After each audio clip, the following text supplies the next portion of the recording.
Trong ngôn ngữ lập trình C nói riêng, chắc hẳn các bạn quen thuộc với một số toán tự cơ bản, thường được sử dụng phổ biến như sau. Trong video này, sẽ tập trung vào một toán tự thao tác cấp độ bit gọi là bitwise. Vậy nó hoạt động ra sao và ứng dụng nó vào việc gì? Cùng tìm hiểu trong video này nhé. Nếu hai biến B và C có giá trị là 1 và 3 trong cơ số 10, thì những giá trị này sẽ được biểu diễn thành 8 bit trong hệ cơ số 16 như sau. Kết hợp các bit này với các toán tử bit. Với toán tử n, lấy hai số làm toán hạng, n trên mỗi bit của hai số, nếu hai bit cùng là 1, kết quả n sẽ là 1. Toán tử O, lấy hai số làm toán hạng, O trên mỗi bit của hai số, nếu một trong hai bit là 1, kết quả O sẽ là 1.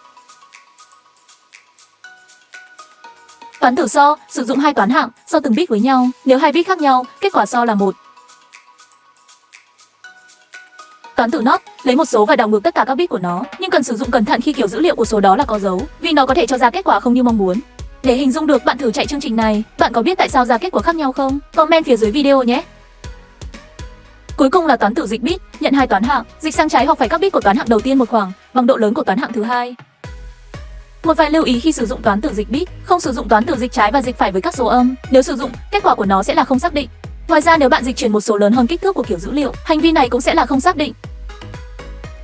Giá trị của một số khi thực hiện dịch bit. Đây là 3 phép tính ở đầu video, áp dụng các công thức tổng quát sau để tính kết quả. Phép tính thứ ba như đã phân tích ở trên là không xác định. Phần tiếp sau đây sẽ giới thiệu một vài kỹ thuật áp dụng các toán tử này vào lập trình. Chương trình sau sử dụng toán tử n để kiểm tra một số là chẵn hay lẻ.